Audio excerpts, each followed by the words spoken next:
Welcome to this week's edition of Black Authors Matter TV, where we interview the latest movers and shakers in the African American literary community. You'll meet some old friends, discover new ones, and stay abreast of the latest book developments around the country and even the world. So sit back and relax for the next 2 hours with Black Authors Matter TV co-hosts Gwen Richardson and Dr. Rhonda Lawson.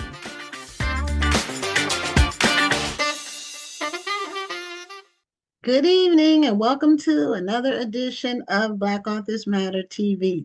I'm Gwen Richardson, your host for tonight, along with my co-host, Dr. Rhonda Lawson. Good evening, everyone.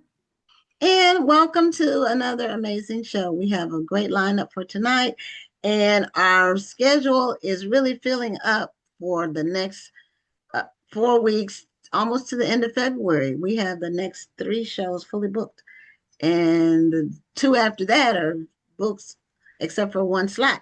So if anybody's interested in getting an interview for the month of February, because January is totally gone in terms of being booked, then go to our website, which is on the screen, blackauthors.mattertv.com, and find out how to get your interview.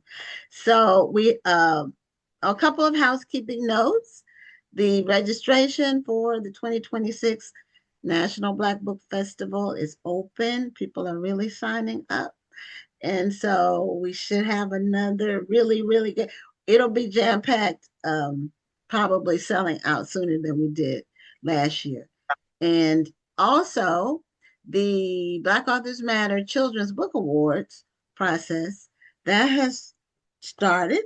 So if you're a children's book author and you want to submit your book to be a finalist, maybe, or a winner, then go to our website. For that, it's blackauthorsmatterBookAwards.com. So before we bring on our first guest, Rhonda, did you want to say anything? I want to just say, I hope everybody's having a great start of 2026. This has been a great year. Things are starting off awesome for the Black History Month Literary Weekend, and I am really excited. There are a few people who aren't even a part of the event who have already gotten tickets and have secured hotels, and they're coming out, and I'm looking forward to seeing them. So this is going to be a great year. I'm just really looking forward to the great things that are coming, and our schedules are filling up. We have a few events that we're going to be at. We have the Texas the Texas Book Fair that's coming up, and we're also going to be at the National Book Club Conference again. We're doing both of those again. So, and Rhonda was supposed to be at the Texas Book Festival last year, but she wasn't able to attend. So this will be her first year. It's really good. It's very, very lots and lots and lots and lots of people. So we're going to bring on our first guest. She's no stranger to the show, but she has a brand new book, and today, I believe, is book release day. And her name is Tameka Fryer Brown. Today is book release day, correct? It is. It's launch day. Yay! So welcome to the show. Welcome back to the show. And congratulations on another book. And this one, I see it behind you, but do you have one that you can show on the screen? I do, right here. It's called Prayer Is. Prayer Is. Yes. Yeah, it's beautiful. We can see it, a really good shot. Yes. Thank you. And it's illustrated by Aliana Harris, who did All the Greatness in You. Okay. All right. Another That's beautiful wonderful. book. Yes. Beautifully done. The cover is beautifully done. Yeah. Now, I don't think your other books have a religious or faith-based theme. So what made you decide to go in this direction? Well, actually, this is a project that interestingly was brought to me. And the story is I was at a launch event for somebody else, a local author. And one of the people that I know, her name is Kelly Dyksterhouse, and we've known each other for like 20 years. We both started like in a critique group together. Now she's a literary agent. But we were both at this event, and she came to me, she's like, you got books with Joy Peskin, my editor, one of my editors. And I was like, yeah. She was like, has she talked to you about a book about prayer? And I was like, no. And she said, because I was talking to her and she's interested in one. And I presented it to one of my clients and it wasn't the right fit for her. But, so I wanted to share it with you and see if you were interested. And I was like, yes, ma'am, I am interested. And so then I messaged Joy and I was like, a little birdie told me that you were interested in a book about prayer. Are you still in the market for that? And she was like, yes, I am. And so that is how I ended up writing this book. It's Well, all people to know people in your corner, to be in the right place at the right time, and the people who are going to mention your name in rooms that you're not even in at the time. Absolutely. Absolutely. I always say that the act of writing is a solitary one, but in this business, we need each other. We need other people, like you said, to be advocating for us. And then we need to do that in turn for other people, right? To pay that forward. So, yeah. Yeah, I was gonna say, people say it's not what you know, it's who you know. And a lot of times just being connected with the right person when the right opportunity opens up Absolutely. is you can get all kinds of opportunities that way. Mhm. Um, just on something that happened to us that was just like random. Uh, it's been years ago when we were in Ebony magazine, but the way we got in Ebony was when we had first launched Kush City. Uh, I went to the Black Internet Conference, and it's a lady in Chicago named Yvette Moyo that used to put it on when all the tech stuff was taking off, when the internet was taking off. And Johnson Publishing was based in Chicago. Mhm. So Mhm. she contacted us and said that they were doing a story on people in tech, Black people in tech. They didn't have a woman. And my husband and I worked together. So I was the woman, and the deadline was like 2 or 3 days. They had to find somebody within a short period of time. So that was how we ended up getting in Ebony. Mhm. This is who you know, and having a good relationship and having a good reputation is Mhm. important too. Yeah. And being prepared, staying ready, Yes, staying ready. Yeah. yes. Because she wouldn't have recommended you if you weren't already in the space doing things. And even though your books are not technically faith-based, but they are very intentional, almost personal Mhm. as far as children are concerned. Absolutely. I Believing in always yourself and that kind of thing. Absolutely. Like I always, I've come to realize that I'm approaching my work as a mom. Like I think I kind of ran away from that label or moniker, whatever, for a while. But I was like, you know what? This is what I'm doing. I'm trying to plant seeds, sow seeds in the hearts of kids of pride, self-love, inclusion, all those things. And so, yeah, I'm coming at it with that love. And also when you're talking about faith-based, this is my first completely faith-based book, but if you read my books, there's always somebody saying grace. There's always, little Mhm, things like that kind of mhm. indicate. And in this last book, All the Greatness in You, Aliana shows her faith-based because she illustrated like the little boy singing in the choir, the church choir. And so yeah. Mhm. Mhm. So that's what I was saying. It's in there. Yeah. It's just not in the title necessarily, Yeah. Yeah. where the whole book is about that. But Well, I think another good thing about it is that even though you weren't writing faith-based books, the fact that you stick with your brand and your brand stays clean, so to speak. For That sure. it's not a far-fetched thing for you to move into this space. It's not like you were writing something that's like a total 180 to where people would be shocked that Right. you write something like this. Oh, absolutely. And if you follow me on social media, you can see how much my spirituality kind of just is Right. part of my life, who I am too. So yeah, for sure. yeah, you weren't writing like fantasy or like horror, and then No. going to prayer is. So that's really good. So tell us a little bit about the content in the book.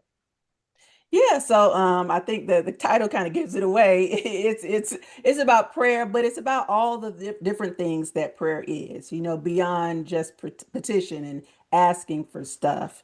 And it's about how we can use it, or kids can use it, or adults too. I'm a firm believer picture books are for everybody, but I'll say about how kids can use it on a day-to-day basis to kind of just help them get through life and be better people, to show gratitude, to show concern for other people besides just themselves, and to get through challenging times. And this is what makes it a really timely book right now, because we're all kind of going through some challenging times. And of course, it's about how to grow closer to God as well. So, and it is a children's book. It's spare Mhm. text, but when you're reading the text, these concepts are what should come through. So what's the age range for the book? What's the 4 to 8. 4 to 8? Yep, Okay. 4 to 8. Yep, Okay. and you can see it's just typical picture book with light. I don't know if you can see this light text on the Yeah, I page see and really well. whatnot. So Hmm. yeah, so yep. Family, intergenerational, a lot of family oriented illustrations, and like I said, Eliana did such a great job. She's in the grandparents' house. You know how when your grandma always got the curio with the little figurines and the angels, and then she got that in there. There's a lot of culture The rich stuff grandma in and the I have illustration. that. Oh, yeah, you Well, understand? I don't. I'm getting ready to be a grandma, and I don't have a curio. So Oh, you gotta get a curio. I mean, The little I, angels and stuff. yeah, I don't need one for what I have. Right. I have lots of kitchen storage. So, but anyway, I get it. I know what you're saying. Yeah. There's some traditional things that Hmm. are in a lot of people's homes, Yeah. and a lot of those aren't as popular now as they used to be. Yeah. No, Um, not really. Unless you Sometimes, pass them down or something. Yeah. Yeah. yeah, and a lot of times the younger people don't No. necessarily even want them. My sister had some things she was trying to pass on to her daughters who were married, and they didn't want them. She had some china, and and some things, and I did too. I don't know, I have some really good china. I don't know, but I guess once we're gone, they have an estate sale, and people just pick through whatever's left. I don't know. Um, anyway, which book is this for you, Tameka? This one is number 8. All Okay. picture books, yes. Oh, okay. They're all picture books. It Hmm. seems like you started like right when we started the show. I Like, did. Well, actually, or you I might think have been a little bit before, but yeah, a little bit before, but my first time with you, I think we were talking about Brown Baby Lullaby. yes. Uh-huh. Yeah, that Hmm. was my third book. Okay. Okay. Hmm. And so what would you say is the signature? What's Tameka's signature in her books? Um, from a writing, What's in all of Tameka's books? Like when somebody picks up one of your books, they mhm, know they're going to get what? lyrical language, Okay. cultural um, details, representation, um, could be in rhyme, it could not be in rhyme, authenticity, cultural authenticity. Um, and like I said, trying to pour something positive into kids, and emotional truth. All that stuff. When I'm writing, I'm really trying to make sure that what I'm putting on the page is emotionally true for kids in particular. So yeah. But lyrical language, if somebody else were to actually, you know what? I did a talk for some folks, and in preparation for that talk, I did a survey of people and asked them what they thought my brand was. And then I did a Mhm. Wordle of all the responses, and one of the big things was authenticity, and Okay. then language, lyrical rhyme, and that kind of a thing. Yeah. You know, Okay. that is a very important thing to do every once in a while, because sometimes what you think your brand is not what your followers think your brand is. And you can tell because sometimes people really want to help and they'll send you clients who are totally not right for you because they don't understand what you do. So that's really amazing that you had that much forethought to do something like that. To ask people, what do you think my brand is? Were you surprised at the results? If I was surprised at anything, it was how many people said the same things. In particular about authenticity. Did you 'Cause I give told you, them choices, or was it a fill in the blank? Was it multiple choice where they no, checked off something, or no, was it it open definitely ended where they picked it was whatever? open-ended. I'm trying to figure Okay. out just exactly how it might have been just like, when you think about me as an author, like what do you think about? Like, what comes to mind? And then they just put out all these different words. And then when I Okay. took the words and I put them in the Wordle, authenticity was one of the ones that came up a lot. So, Okay. Now I think about warm, and your books to me are like a hug, like hugging a child. well, That's that that's the I feeling that I appreciate get. that. I want that I too. love That's a that. goal too. Yeah, yeah. So, So, but that is interesting. You sometimes, now it's also kind of brave because you don't know what people might say, yeah. you know. It's very brave. Be kind. Well, I didn't put it out like on You you didn't put it out for open. the, You sent it to a few yeah, friends. I didn't put it on my Facebook page. The people were there. They kind of know me. You ask Um, people you can trust. Yeah, yeah. Well, whoever commented on I do have a lot of people on my Facebook that I don't know who they are so I don't know how I accepted them as friends, probably because they were friends of friends back in the day. I'm a lot more judicious about who I accept now, but Yeah, yeah, me too. If we don't have a good number of mutual friends, yeah. I mean a good number, and I used to have 5,000 friends on Facebook. I was accepting everybody, but my Facebook got the H word about 3 years ago. Hmm. And after that, I started to rebuild my friends list and I stopped accepting like random requests. And so Hmm. now if we don't have a certain number of friends in common, or if I go to your page and I don't see a whole lot of comments or posts, I Right, won't accept the request because I'm like, I'm not letting that happen to me again. right, exactly. yeah. And then too, some people, because I'm close to 5,000. I leave like 100 or so, just like for if For I new meet new people. people. Yeah. But some people, like, they haven't posted anything on their page in 2 years or whatever. Mhm. I'm like, why do you want to be friends? Right, right. You can clear that They're space not out for somebody else. active. you know, and not everybody's going to be daily or even weekly. But when you haven't posted in 2 years, that's really, Mhm. and it's not for Although everybody. you could be like my one of my daughters. She really doesn't post on Facebook at all. She Mhm. keeps up with what everybody else is doing. So Well, these are mature people that are just not, because my Hmm. daughter doesn't, I have to tag her for her to even go on Facebook. yeah. I have to Well, my tag. daughter is. The 20 somethings just don't get on anymore. I Yeah, don't they even don't. No, bother. they're on I don't even Instagram and bother TikTok. targeting them in my Facebook ads because Mhm. they're not gonna watch. Mm-mm.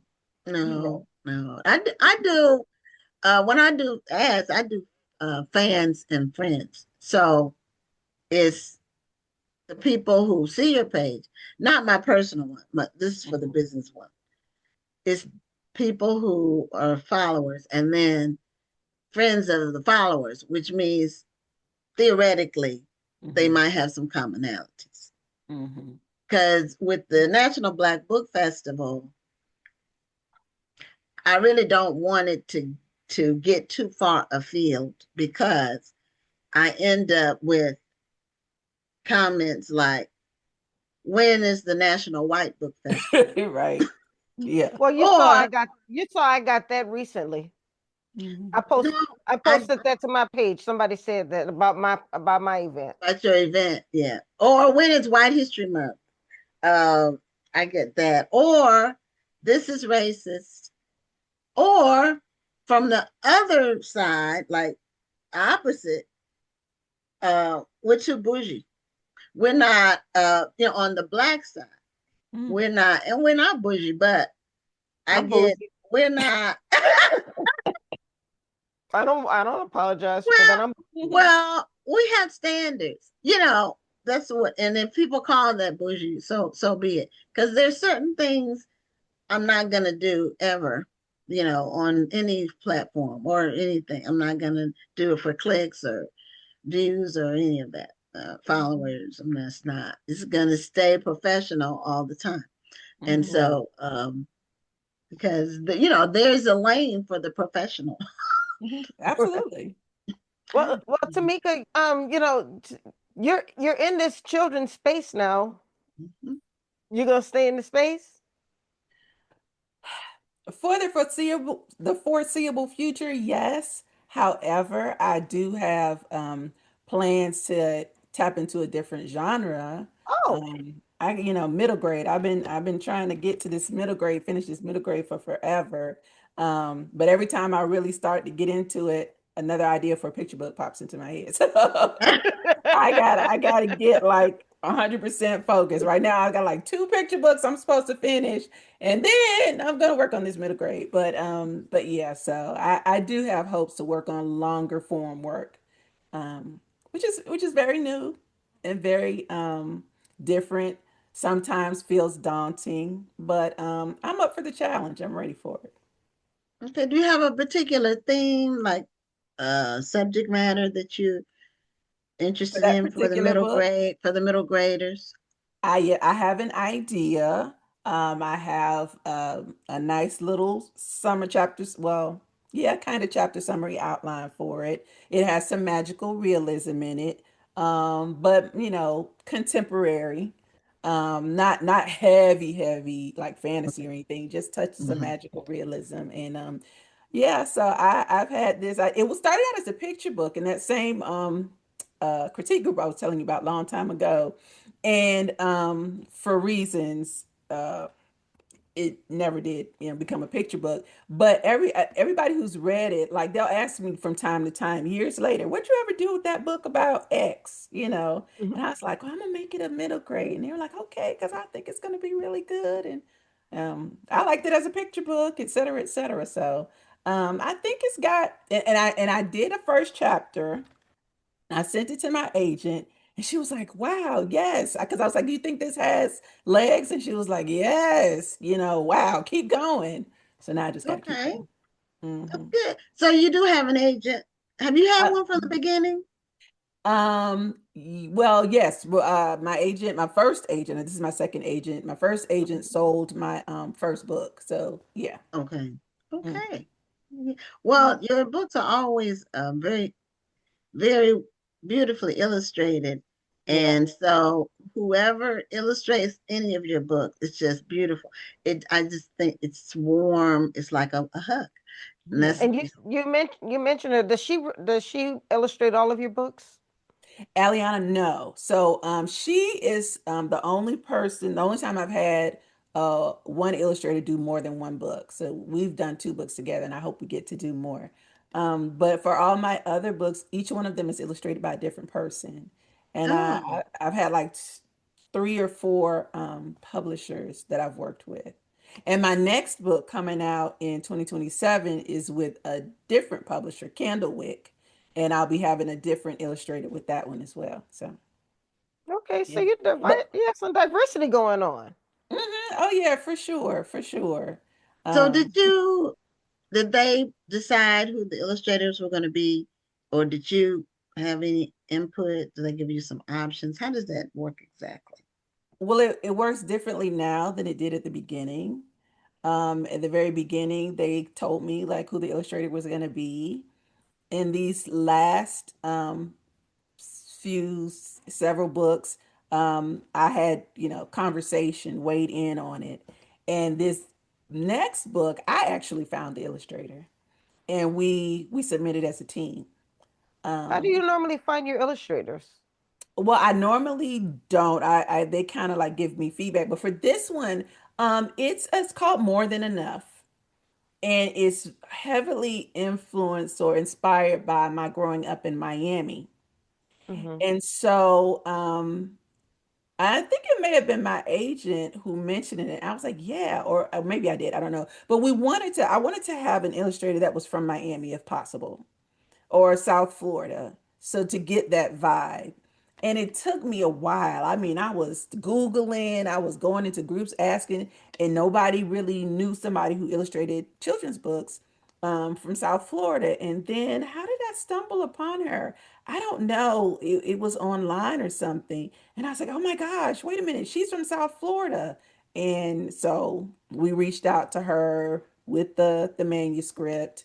She liked it. We submitted it as a package, and that book ended up going to auction. Nice, And Oh, nice. yeah, so that's so cool. what happens at auction? I know somebody's told me before, but Mhm. just to refresh my memory and for the audience if they don't Mhm. know what happens if something goes to auction. Okay, so we submitted the book to multiple houses and we had lots of interest. And so then it's like, okay, we got lots of interest. We're going to set up an auction. And there's different parameters that, the agent gives all the editors, and then they come back with their best offer. And it'll include, the advance amount. It'll include other rights, details, and things that they're offering, what they're asking for, what they're willing to let you keep, just their best offer. And then some of them give you. I love the ones that gave the marketing plan and just some more information about that. And we had some marketing plans. We had some letters of why the editors were really into this book and wanted to acquire it.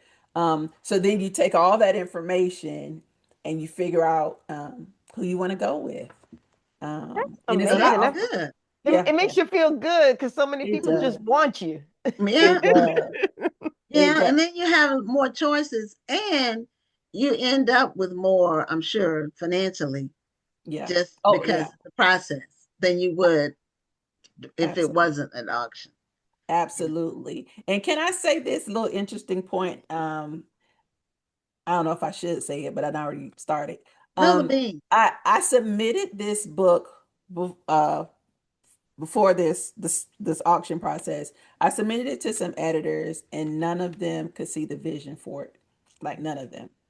Wow. I changed the title. That's all I changed.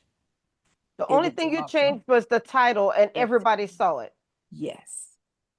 That Interesting. blew my mind. But Titles are important. I mean, it's and the they don't even hook. always stay the same. Like, more than half of my titles, that I publish different, but I guess it's just to help them see the vision. So Yeah, I thought that was an interesting thing. the Oh titles no, is that's good. very interesting. It is. And it says a lot that you believe so much in your project and your vision that you knew you needed to hold on to it because you could have just trashed the whole thing and Mhm, started over. mhm. But what was it about the project that you said you needed to hold on to it and all you changed was the title? I just thought it was good. I thought it was really good. It meant something to me.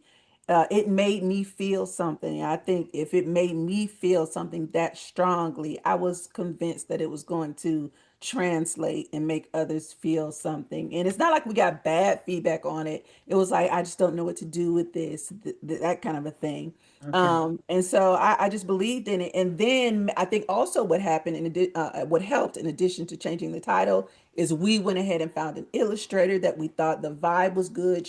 We submitted some of her sample work with it as well, so they could really get the vision. And so yeah, Okay. Well, and that's a lesson to people. One, not to give up, yes, but sometimes you have to regroup, reform. Mm-hmm. It's like Yeah. this is football season, and sometimes it's like that. If one play doesn't work, they get in the huddle and then come out with another play. My team is playing on Saturday. Anyway, Oh, congratulations. home Mine field is out. advantage. Seattle Seahawks, go Hawks. Congratulations. So anyway, My so team is playing next year. Right, same. but Well, they had a run for a while. Different teams have a run for a while, yeah. and then it's another team's turn. So anyway, Tameka, show us the book cover one more time for Prayer Yes. Is. And it's just Okay. released today. Beautiful Yay. cover for children ages 4 to 8. Mhm. And congratulations. Thank you. Appreciate it. Okay. Have a great night, and hope your tour that you're doing for the new book is a resounding success. I appreciate it. Thank y'all so much. Have a good night. You Thank you. too. You too. Bye-bye. Bye. Bye-bye. So that was funny, Rondo. He's playing next year. But I switched teams about 12 years ago just because the Cowboys, I got sick of them not winning anymore since I'm Aikman. glad That's the Dedric's last not here to. time I'm they glad were he's not here winning. to hear you say that. Dedric is a They, staunch they Cowboy have fan. Aikman was the last time they went to the championship. And I got tired of waiting and waiting and them riding on their past exploits. But they are still like the most successful team in terms of merch and I think value. But I moved on. And I moved on to the Seahawks. So anyway, our next guest this is her first time on the show, Shelia Goss, and she has a new book out as well. And I didn't realize she had as many books as she does. A lot of times people are laboring in the vineyards and you just don't know how much writing they're doing Mm-hmm. until they come on the show and tell you that they have a whole bunch of books. And I'm working on my next book. I had to switch gears, Rhonda, from what I was going to do. So I'm doing something I'm not. different. I'm not touching a book until after Black History Month. Okay. Okay. Well, you had a book, though. You had your novella. I know, but I'm. Man, It's time to. I want to write another book, but I can't concentrate on another book I know until you after can't. Black History Yeah. Month. Yeah. Yeah. It'll be like I have to finish mine by like July at least and have it done because once the festival stuff kicks in, my brain is, Mm-hmm. can't concentrate. So anyway, Shelia, you came on the screen and welcome to Black Authors Matter TV. Thank you for having me. I Can was you hear me telling our okay? audience, oh yeah, perfectly clear. I was telling our audience this is your first time on the show. And you have a new book out, which is book 1 of a series, and we can see it on the screen. I love the title. Worth the risk. Thank you.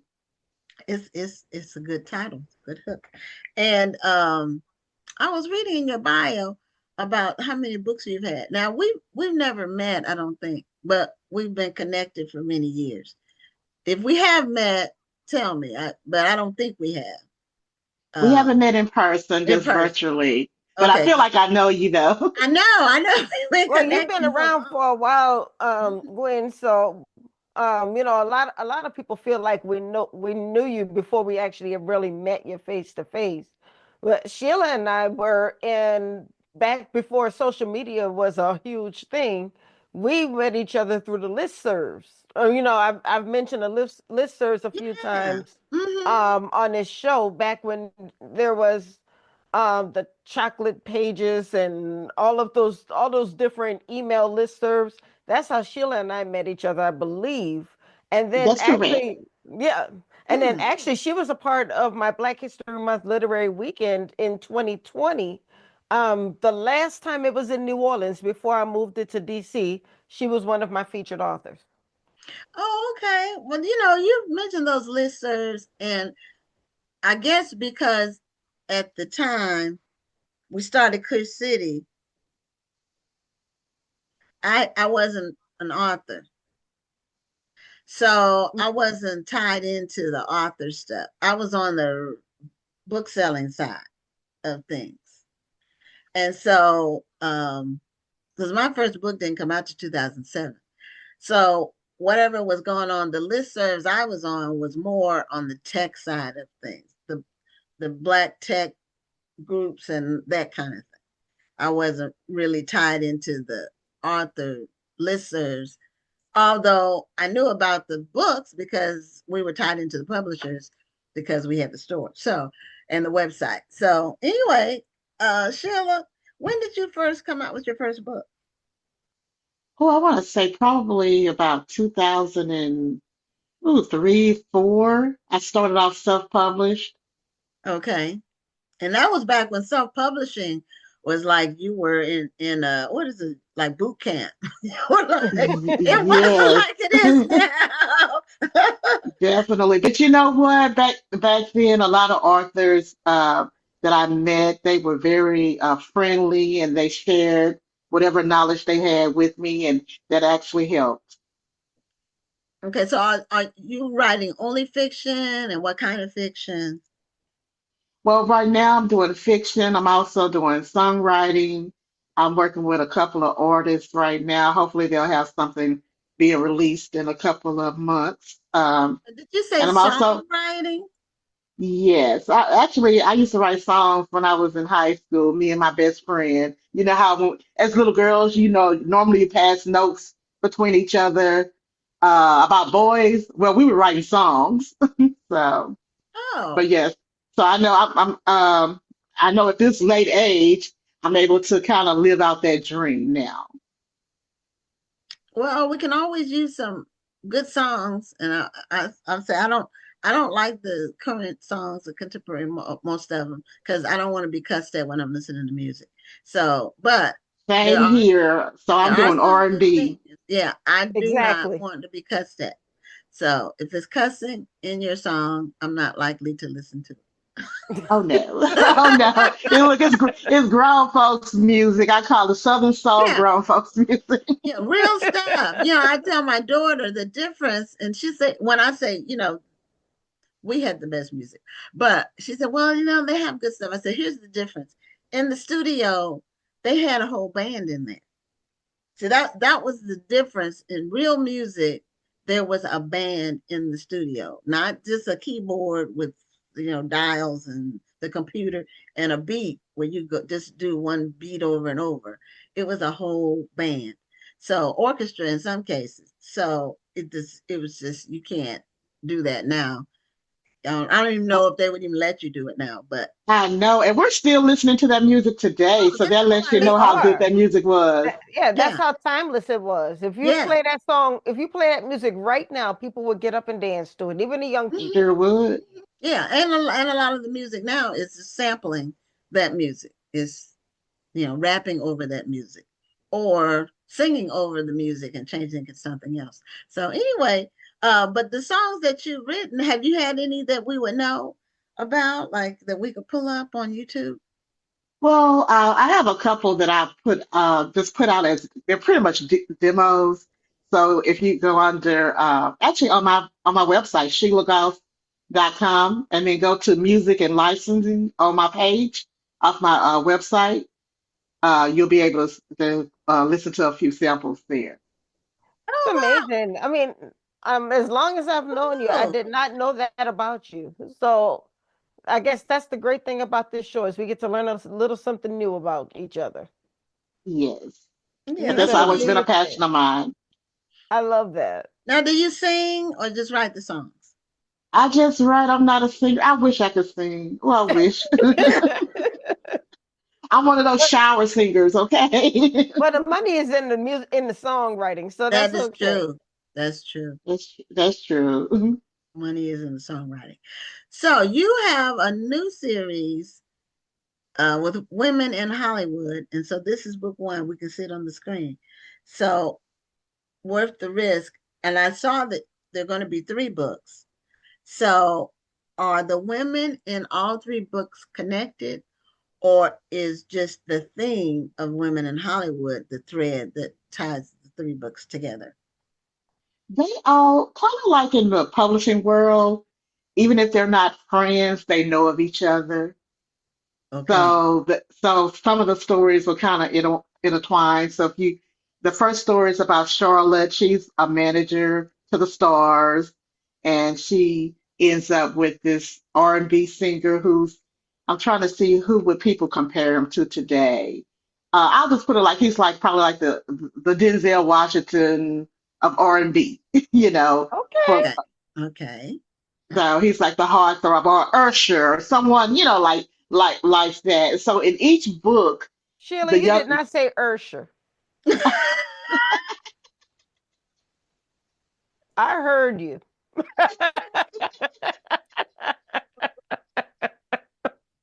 I heard it too. I wasn't going to say anything. well, so ladies and all the ladies they work behind the scenes because everybody knows about the actors, you know, and they're always up front, or the singers, they're always up front. But as we know as writers, in order for you to have a movie, in order for you to have a song, there are people that work behind the scenes. You have your managers, you have your writers, your producers, etc. So in each book, the women work behind the scenes, and they may or may not be with somebody that's in front of the camera or out in the public. Another reason why I wrote the series is because we are, as a culture, are fascinated with celebrities, but people fail to realize they're just like you and I. Back before social media, I was a entertainment writer, so I got a chance to interview different celebrities from different walks of life, and that made me realize, you know what? All this time, because you know, growing up as a teenage girl, I know I had my little crush on New Edition. I don't know about other people. I had New Oh, we Edition, all Prince, did. Michael Jackson, you know, and it was, you know, childhood crush. But as I got older and got a chance to venture off into being like an entertainment writer, I got to see celebrities in a whole different light, and that actually inspired the book series. So I wanted to just show people that they feel like we do. They fall in love, fall out of love. The only difference is everybody sees it. And I know it has to be hard to go through a breakup because I've gone through a breakup in private and it was, you know, almost, well, I felt like devastating at the time, you know. So imagine having to go through that in the public side. And then of course we could be super critical, Yep. you know. So that was one Yeah, of my nothing's a secret anymore. That was one thing we didn't really no, know a lot about the personal lives of like entertainers. It was more about their music. it was I don't part of me wish we could go back to that era, you know. A part of me Uh, wish we could go back there. And then when I was an entertainment writer, that's when I was, you know, basically people really relied on writers to give them more information about the people that they liked. But okay. now with social media, I mean, Hmm. there's still entertainment writers because you know we have all the blogs out there and you know Twitter. Well, not Twitter. I'm sorry. Oh, I'm aging myself. But you know, with Facebook, TikTok, and everything. There's really there's going to always be need for writers, but fans have access to the celebrities that they like, so it makes it harder for writers to really kind of make a living. So they have to find their little niche of what you know what is their area of expertise. For me, I write fiction, so I decided, you know what, I'm going to use my platform to write fiction to kind of bring awareness to celebrities. So. Okay, so the first book, Worth the Risk, uh, what's the character's name again that you mentioned? Charlotte, she's the Charlotte. Okay. manager to the stars, and then she's with Sean Maxwell, who's an R&B heartthrob. So So is it a romance? Is she romantically involved with with him, or is it a client, or is it a start off as a client and then ends up being a romance? It Or starts off, does it give spoilers? So we don't want to do spoilers, but just well, tell us what. it's a romance. I mean, because I'm in the romance genre, so we know Okay, they're going to get together somehow. okay, all But and right. and it's it's kind of not like the that type of forbidden love. romance. It's not the type of romance that fits that formula. It's not like a Harlequin type romance. No, it's I like drama. Yeah, yeah, yeah, yeah, yeah. I like drama, and I like I kind of write as if I'm watching a movie. That's how I like to write as well. So it would be more. I don't know if you've seen some of the Terry McMillan movies that have come on Lifetime. Yeah, I've Some of noticed it. her, Yeah. yeah. Well, So kind of like it's like a visual. Even though it's in written format, I dream my books. So when I'm writing, I can see everything that's happening. interesting. I think well, I saw everybody sing Waiting to Exhale, of course. Um, and then I saw Disappearing Acts.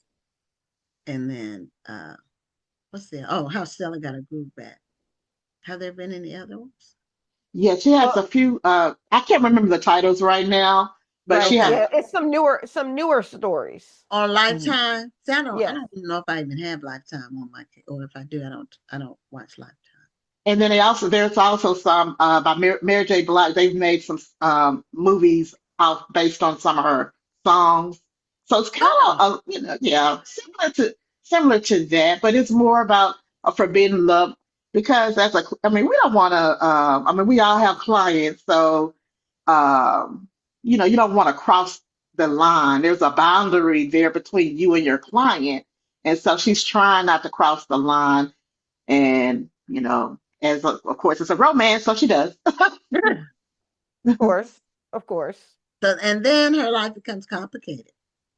It becomes complicated because his life becomes complicated because there's scandal, and as a manager, her and her team. They have to basically, try to clean up the mess. Mhm. Yeah, that's one thing about social media. That's if you're like a high profile person or a famous person, celebrity or whatever, your mistakes are so public. You know, before social media, your mistakes you could still keep them private, Right. but with social media, if one person knows, then the whole world knows.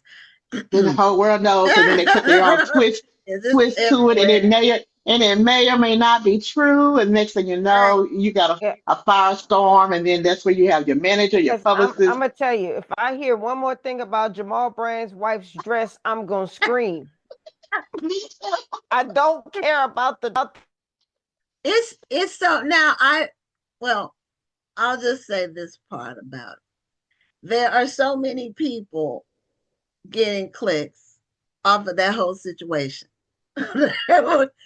Taking a different angle, having an opinion, showing clips of it, talking to people about what they think about it. That's some people Well, monetized it. well, That's that's the. what, But no, you hit the nail on the head because celebrity drama, celebrity mistakes, Mhm. celebrity troubles gets regular people clicks. The Yeah, more you comment on celebrities' troubles, the more clicks you get, the more money you yeah. make. It's all So monetized. you have to live your mistakes over and over and over again in the media. And it's so sad, really, when you think about it, And it's because frustrating. a private person can sometimes hide their mistake and or they can suffer privately. But a public figure does not have that same luxury. Yeah, and it's so many people making money off of celebrities' mistakes. I mean, it's so many people monetizing people's pain. I just, you know, I wouldn't want to try to sit around and do that, but that's the world we're in now. I don't know where it's going to go because with AI, people can actually put you in a situation and put you in a place where you actually weren't even there.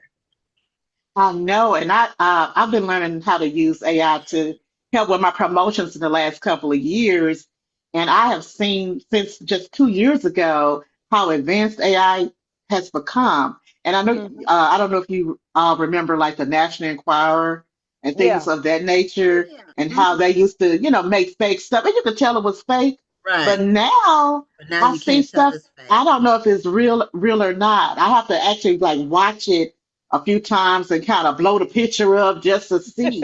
And it's so if I was a celebrity, that'd be kind of frightening because you could put them in compromising positions that could really ruin their lives. And it's Yeah. very easy to do because Mhm. we had our brunch. I have a brunch at my house for Christmas every year for the management team for the festival and our book club. And we always take a group picture. Well, Mary, who you know, Rhonda, Mary is our tech like guru person. You know, every team has different people who are good at different things or do different things. Mary's a tech person. So she put the picture up and she sent it to us. Then she did something with AI and she had us wearing different clothes. She had us on a snowbank behind us. She had other people in the picture that weren't even there that we didn't even know. I said, where did you get these people? So, and she said the program did it. She didn't even do it. I don't know what button you push or what you click to make it do all those different things. But that is kind of scary because, It is. somebody could have said that we were somewhere we weren't. That's the problem I have with it. I don't know where it's going. Um uh, it's not to a good place for them.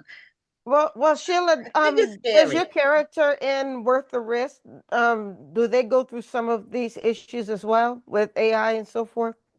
No, I didn't touch any of that in the book, but that's actually a good idea for one of the future books because it Mhm. is it is basically becoming a problem. I've noticed a couple people mention that that whatever picture that got out, that wasn't really them, or they weren't at that location. Mhm. And like I said, it can mess up people's relationships. It can Hmm. start messing up their money because they Yes. still have to try to keep a certain image. I think it was an actor just happened today or yesterday where he was supposed to be on the episode of Law and Order SVU, but he did some inappropriate things, and they pulled that episode that was supposed to air this week because of Wow. it. Yeah. Mhm. Now, I mentioned AI in my last novel, just that the person used AI to make it seem like somebody was somewhere they weren't. So, and that book came out 2 years ago. So I was aware of what you could do with it. Although I use it sparingly, mostly for research, but I see some really incredible things that people are doing with it online that make it really look real. Uh, some of these baby videos where they had the baby, they have, uh, well, they had a Archie Bunker baby thing. They had good times and they turned them into babies, and Yeah, I then they saw that. do a whole skit with the script and everything. It's some really it's I some very have creative people. I have an AI baby that I've been trying to decide what type of content I want to use with it and haven't figured out yet. So the baby's just been sitting on my desktop trying to waiting for me to make some content with it. I'm gonna make some content with it. I just don't know what Okay, yet. I just don't know what yet. I Yeah. don't know I'm gonna if I'm shock gonna y'all. get into it that heavily. I don't know. I'm not gonna say no, I'm not because I don't know. But it is good for research, but you still have to uh follow up. And I tell people when they see things online, you can't assume they're true. You need to check 4 or 5 sources of credible is in, but you need to verify things before you start sharing them as factual. And you know Just what? Even then, I've gone to some credible sources, and then come to find out the information is they're still not well, wrong. that's why I put You need to do, it needs to be more than one. It needs to be like 3 or 4 places. That's the only Yes. thing you can do really to try to make sure that you're not falling for just stuff. We have I don't know if y'all are familiar with Buc-ee's. Have you ever heard of Buc-ee's? Oh, I Yes, I love love Bucky. Bucky. I didn't know y'all know about Buc-ee's. It's a I just Texas recently found business. out that Bucky's was black owned. I hope No, that it's wasn't an not. AI That was video. AI. That was That AI. was That's AI. I thought no, that was real. I never bothered to look it up because I thought it was a real article. See, no. they didn't got me. Yeah, I see, got to, because I thought no, so too. Buc-ee's is I not. see Buc-ee's is not. It would there. be nice if it was, but no, Right. Buc-ee's is not. It's a Texas. It Well, was a is the amount family that they pay started it. people, is that real? Because I heard they pay pretty They well. pay very well. They pay very Yeah, well. now Okay. that part I know is real because I Yeah. know a couple people that worked there and they were like, I'm like, wow, this is better than working in the office. They pay well and they have good benefits, but it's not. It wasn't started by a black man, and it was now Oh. Sears Roebuck was a black man. If y'all know about No, Sears and no, I Roebuck, didn't know that. you did not, or you I did? did not know that. That's Yeah, interesting. Roebuck was black. That's Oh. mhm, he was black, but not Bucky's. Bucky's is black. It's a Texas treasure, though. I tell people I love it. now they're moving it. They're putting it in different states now. They just I know they're building one in Mebane, North Carolina, which is near where my sister is. And I took her to her first Bucky's when we went on a road trip to California. On the way back, we went to Bucky's, and my husband and I kept saying, you gotta go to Bucky's before you leave. So, because they live in North Carolina, but they flew to Texas. We went on a road trip to California, and then we drove back. So they kept saying, "What is this Bucky's you keep talking about?" And I said, "Wait till you see it." So when we took them, they couldn't believe it. It's amazing. It's an amazing establishment. It And really is. If anybody goes, because I go to the one in Terrell, right outside of Dallas, every time I go to Dallas, I think and I'm that's the supposed, one we went to on the I way love it. back from California. Oh, Yeah, it was, but they're all the big ones are all the same. It's the same layout and Oh, everything. we're getting one in Louisiana too. It's going to be like outside of Shreveport, though. It's going to be in Ruston. Okay, well, that's on your home area, Rhonda. So anyway, let's get Yeah. back to the women in Hollywood. So maybe you can work that AI into that would be good. I haven't read any books where that was like a central thing yet. I'm sure they're coming, but that will be something to write a story around. That would be an interesting central Yeah, thing. we also writer Natasha Williams. She's writing. She actually has a whole series. The young lady falls in love with the AI bot. Oh, Yes, and she's actually one of the few black women that she knows how to she's on the programming side of AI versus because like okay. I use it for creative stuff, making marketing materials. She's the one that can write how to do that, and Mm, everything. So yeah, okay. so Oh. she said she's going to write a book about that, and I thought she did a book cover, a mock book cover of it, Oh. so it's gonna be interesting to see once she finishes the story. Yeah, I don't know. That seems like that would be weird to me. I don't know if I want to read about that, but I think But that's she how does that happen? How does a person do that? That is, researched and she said there are some they have people to be out really there. lonely. Yeah, there are people out there that actually fall in love with people that don't well with this Yeah, AI stuff. I've heard about it. I've heard about it. I can't relate to it. I just I can't either. you just would have to be very lonely. This and I've never been that long. Oh, I've I heard of don't ever people want to get falling that in lonely. I've heard of people falling in love with blow up dolls, so let them fall in love with a computer. Yeah, but the blow up doll can't respond. It's Exactly. The blow up doll can't respond, but the computer can respond. That's why yeah. they fell in love with the computer. This will be a two-way conversation, huh? I guess we just have to stay tuned to where this all. Yeah, I fall for love. I love love, but I want love between humans. You Yeah, know. yeah. I mean, like, what can the bot do for you? Like, in terms of intimacy, where does that come in? I don't get it. I don't even want to go there. See, now you're getting personal with the people. I don't know what they do. I got a full-blooded human. I don't know Yeah, what them I, people I, be doing. I can't relate. So anyway, Sheila, your book, we've been able to see your cover, and it's very exciting that you got this series. Is this your first series? No, I've actually done. Actually, the Women in Hollywood. I did that years and years ago when I was with Urban Books, and I Mhm. had a couple of books in the series. Double Platinum was one of them. I can't remember the other two. I had other books in that series. Okay. So yeah, years and years ago. Okay. All right. So, well, congratulations that you're still writing and still putting out material. And I'm going to go check out your songs on your website. See your Thank you. And songwriting. I did a cover song for this for the book called Worth the Risk. So Oh, okay. All right. That's amazing. Wonderful. Okay. Well, thanks for being a guest on the show. Congratulations on your book. And we'll be seeing more from you, I'm sure. and thank you for having me. It's a pleasure.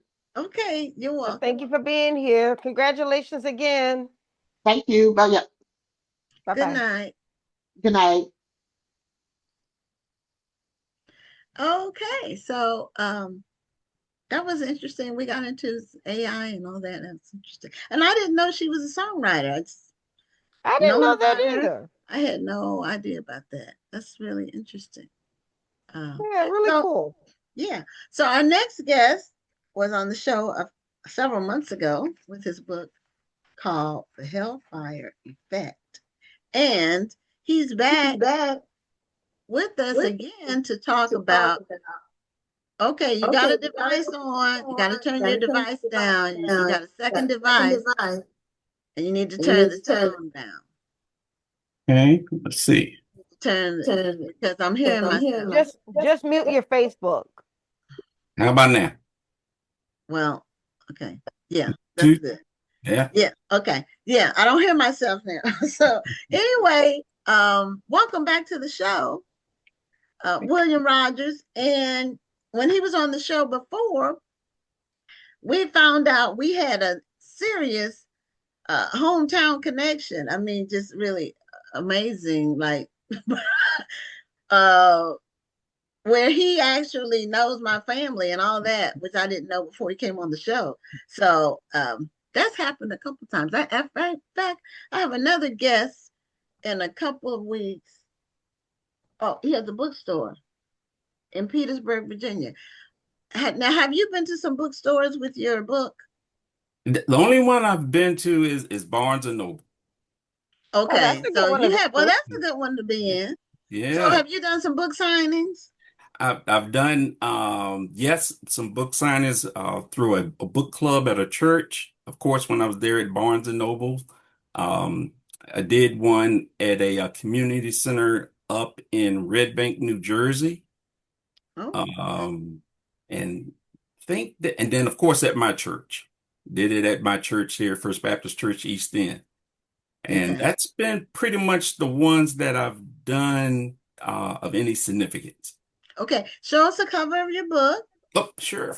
Yeah, so the All right. audience can Okay, see you can see Hellfire it. Effect. Put it there. And if you all follow us on Facebook, you've seen the book there. It's probably come up on your news feed a few times. So how has the reception been to the storyline and the book, and what kind of feedback are you getting since we Well, talked to you last? yes. From the last time that we spoke, I was telling you that the feedback for everyone that has responded to me, they love the book. And Wonderful. since that time, it's been the same response for those who've read it. And the number one question I keep getting is, are you working on the second book? We need to get the second book. And I laugh and I enjoy hearing that. And I'm just at the point where I respond to them that I need to get a little more traction with this one. So I need to get a little more people talking about it and see if we can get some more interest in it. But to the point of the second book, I have started my outline on it. And that's about all I'm gonna say. I've started my outline on it. Well, at But least you started on it. yeah, yes. But I'm trying to get to that what you call that what's it, critical mass with this one. Because Well, if people are asking for a follow-up, that's your cue right there. yes. And a lot of times what happens is the second book helps the first book. That's what happened for me with my novel. I had no intentions of writing a second book, but everybody who read the first book wanted to know what happened to the main character. Yeah. And so I ended up writing a second book, and they both people it's a companion, and it helps sell the first book. Right. Okay. So keep that in mind. I absolutely. Keep that in mind. Yeah, and the other thing is, I've just started working on taking the time and effort to release it in an audiobook, because a lot of people have said they really would love to have an audiobook version of it. And so I've just now started to work with someone who will be helping me to bring that into fruition. So hopefully the audiobook would be out within a few months. Are you Okay. narrating it yourself? No, I'm not going to read it myself. I got someone else who kind of has that talent that's going to do it for me. Oh, you have a nice voice. You can narrate it. I will do one chapter. I will do one chapter, but I want to make sure that, well, we're going to test it. We're still in the planning phases. Let me go back. Let me backtrack. I'm about to say that's going to be really weird if I'm listening to your audiobook and then I hear your voice and then all of a sudden the voice changes to somebody else. Come Yeah, on. and Rhonda actually listens to audiobooks. Oh, yeah, Yes, okay. regularly. I am an audiobook girly. Oh, well, Yeah. I That probably is need what to I bring you in do. on this too. 'Cause I don't. I tried it with one book, and I'm not saying I won't ever. I just tried it once, and it wasn't for me. Maybe it was the book, but it just put me to sleep. And I like to read. It's just something about reading. Yeah, okay. You know, I listen to music, but when I'm absorbing a book, I want to read the pages. But it to each his own, and that's why we have different formats, so Exactly. the word can spread. Now, tell the audience what your book is. What's the storyline? Okay, What is Hellfire Effect about? the Hellfire Effect is a twist on kind of a different perspective of what the world would be like if a kind of a mysterious phenomenon was to occur. And this mysterious phenomenon um, causes those who have created murder or who have done murder to be subjected to the Hellfire Effect. And it's a story of many different accounts of those who experience the Hellfire Effect. And then there's a self-appointed team of experts who are trying to investigate to understand what's going on. So it's in the very early stages of its development, but it is something that coincidentally occurred when fragments of an asteroid had crash landed on Earth. And they're trying to figure out if that asteroid had anything to do with the onset of the Hellfire Effect. And one of the things that's happening within society is that crime rate, murder rates have started to decline. And so that's kind of the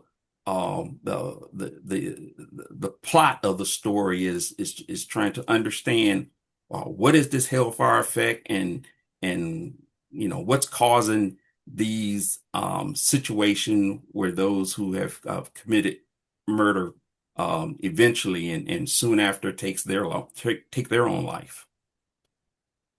Okay, so sort of like the needle, uh, but you still live.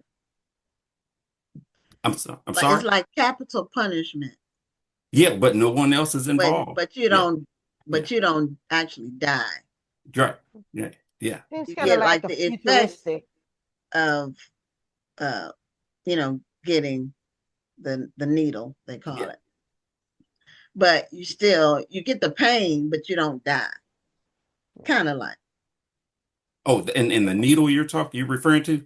Yes. No, Yeah. I'm saying in your book, the person who's getting the hellfire effect, who's experiencing it, it's kind of like capital punishment, but you don't die. Oh, no, they died. Oh, they do die. Yes. Okay. Oh, okay. I Yeah. thought they got the hellfire effect, and it was Oh, like it didn't consume you. It just like you. It no, seems no, it that's seems kind that's of future. It seems like almost like a futuristic. I mean, I don't know. Tell me if I'm off base here, but I'm picturing almost like a I'm almost picturing like a end of the world type thing. I'm An apocalyptic yes. situation. well, Is it not like that? not really. Not really. Okay. Okay. It's just kind of imagine and just think about when we experienced COVID, what happened? There Hmm. was a lot Everybody of got panic sick. and a Hmm. lot of research Okay. and a lot of studies trying to figure out how do we prevent Right. this? How do we stop this? That it's Okay. kind of in that type of vein of a Okay. different reality that people all of a sudden starting to experience, and only those who commit murder. Okay. And So do that's they spontaneously combust or? no, they actually take their own life.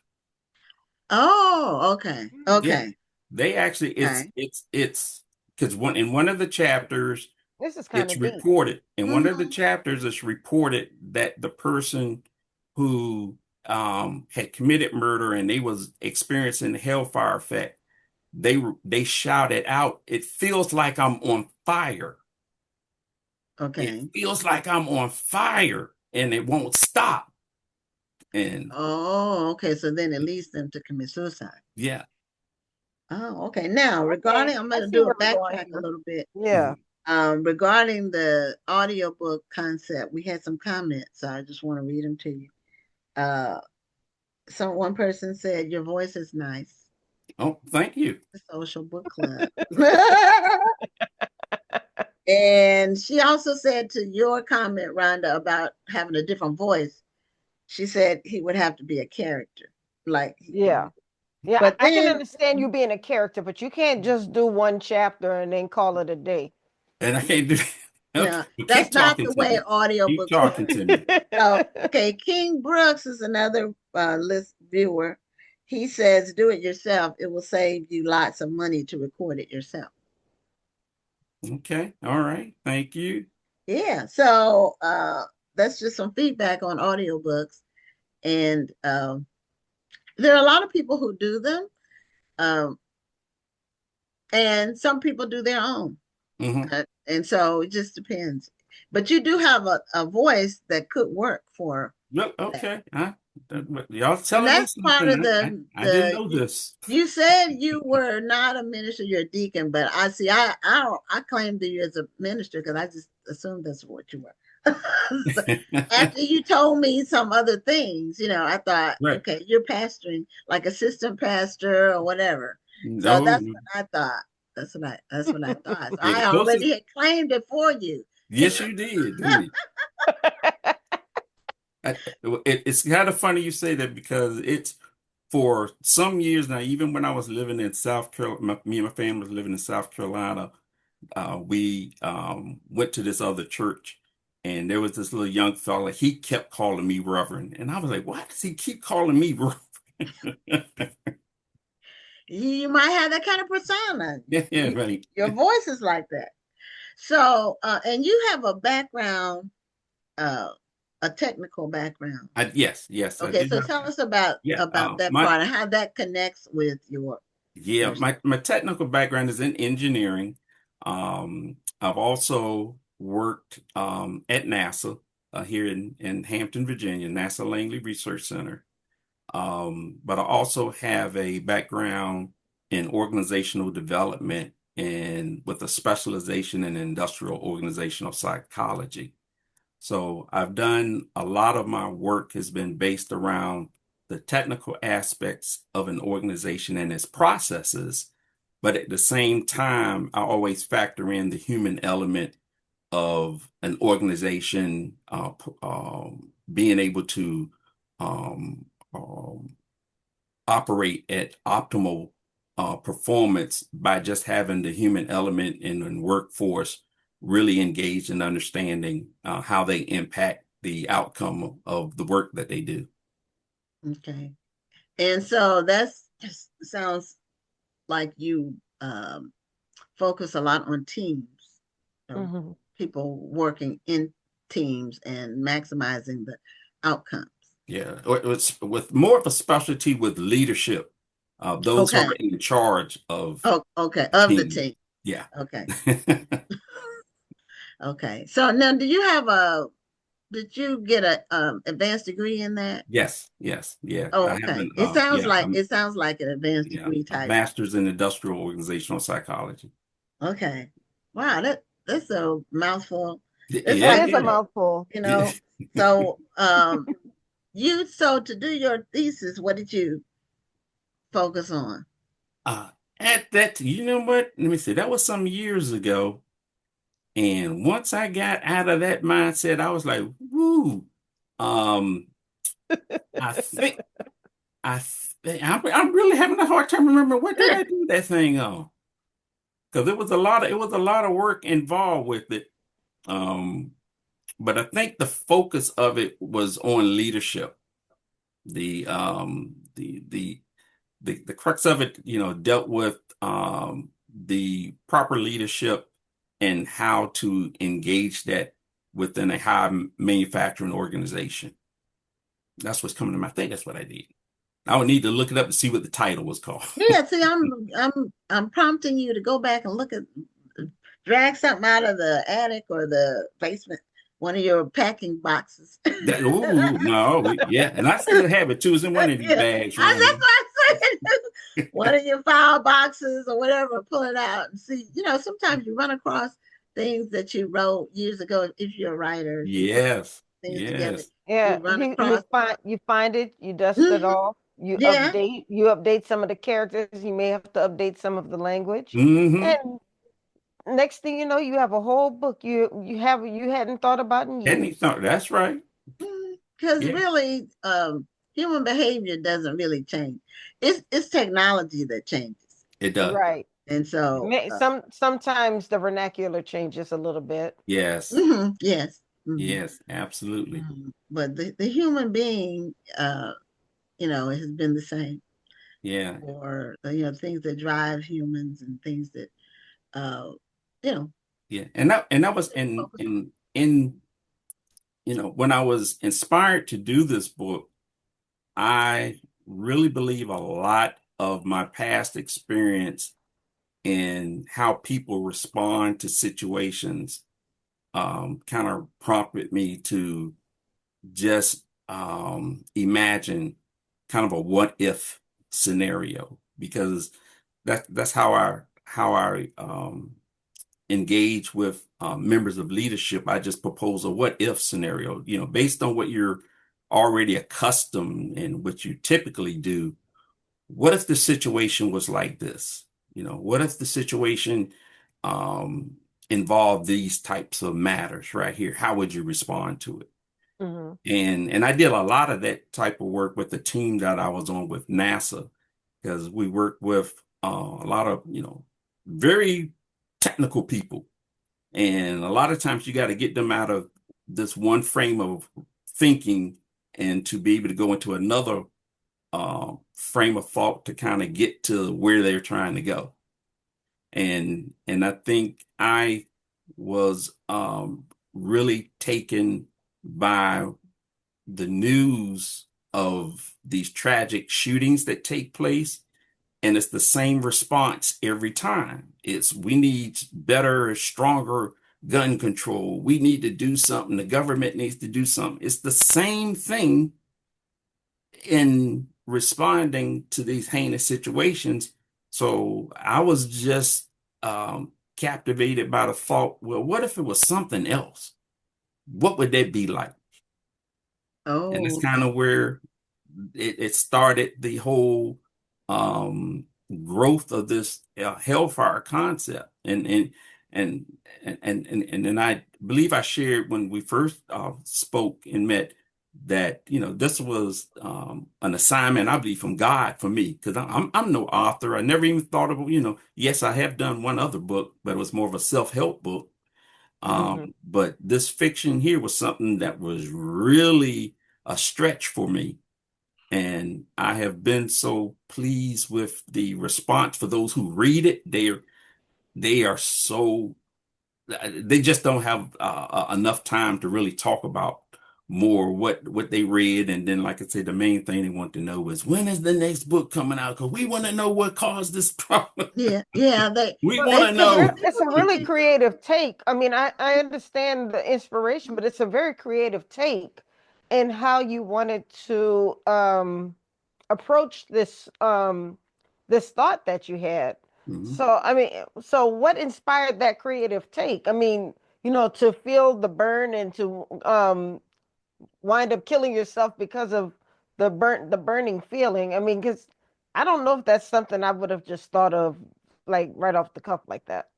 Yeah, well, it was a matter. It was really it took a lot of thought, and like I say, it just something just manifested that to me one night. Because like I say, it was my subconscious and everything was thinking about it, and it was like you say, in the quiet, the midnight, and me half sleep or something like that. It just came, and it was like hellfire. And I Mm-hmm. just really investigated that a little more to say, well, what would that be like? And the next thing I know, I just had this whole thought process. What if there was in the world an experience, and this was shortly after COVID, because we all was afraid. Where did COVID come from? How did Right. this yeah. how did this happen? We can't see it. We don't know where it's coming from. And I kind of used some of that type of news reports to say, well, I'm going to use my creative um, capabilities to just kind of, you know, change it to the way I want to see it in this scenario, in these scenarios. Looking back, COVID was, it would be hard to describe to someone who wasn't an adult, at least, well, mature Right. during Mhm. Right. those years. If like 10 years from now, trying to describe it to somebody, they wouldn't believe it. Right. Because it was worldwide and it was like worldwide panic for a good number of months. Yeah. And I borrowed that too, because in this book, the stories occur across around the world. Oh, okay. Oh, okay. So So it's not just here in one it's not just here. location, it's around the world. Okay. All right. So how did you decide which places in the world to Well, there's some put it? biblical references, and Okay. that I will share that the two locations that the two asteroid fragments crashed, one was in Mount Sinai, near Mount Sinai, and the other one was in a location called Bethel, and Bethel was referenced in the Bible. Mm-hmm. And Mm-hmm. so that was one of my I'm gonna throw that little hint in there just to see if people pick up on it. Well, I probably done told it now, but but there are other things as well that are referenced in it that have a faith-based origin. Okay, now the book doesn't seem to be that thick. No, it's not. It's a quick read, and Okay. I had one of my first readers. They got the book on a Saturday about 5:30, and they called me at 9 o'clock. They had finished reading it, Oh, okay. So and people they can couldn't read it say in enough about that book. one sitting. You do have some really good reviews on Amazon. You Yeah, you know, yeah. like a Just solid need 5. more. Just need more. Well, we all need more. We all We need more. all of us who are authors need more reviews, more good ones. More good ones. That's right. Well, you know what? My But thing is, even if I have a bad review, I just want it to be a substantial bad review. Don't just give me 1 star and then drive by, leave do it at 1 star, a and drive-by then keep on going. 1 star. Yeah, those are I hate those people. Yeah. And I I mean, I I don't have, get not many of yeah. them, but You it's know what? random. I've only gotten 1 star once in my life, and that wasn't even, I don't even consider that a 1 star review because you could tell that the person didn't really read the book. Yeah. Yeah. This was somebody who went through giving 1 stars to everybody Yeah. who Because didn't you like can, somebody. yeah, you can Yeah. check to see a person's review record Right. And and this was see a if person who there's just, went through giving a whole bunch of different people 1 star, so they were being a real hater. Yeah. So I don't Yeah. count that as a real bad review. I think the worst I've ever gotten was 3 stars. Hmm. And I don't really consider that a bad review. Three Right. stars is an okay review. But yeah, I hate and the even three then, stars that say I really enjoyed reading it. Then you give me 3 stars. What? yeah, I'm like, okay, well, what? Make up your mind. Yeah. Okay, then why are you only giving me 3 stars? And you know, Yeah. one time the person who did that was my neighbor. He was Oh my my. neighbor. I was really, really upset. And I'm like, why? Why did you do it? Anyway, I don't know if you knew about that, William, that you can go and look and see if people, well, the reviews people post, you can go look and see other reviews that they post. yes, I think I have checked that, looked into that.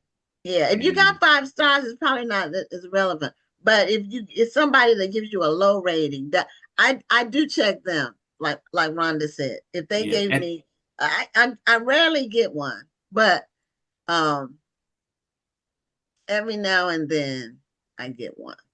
well, And I I, don't like it anytime. yeah.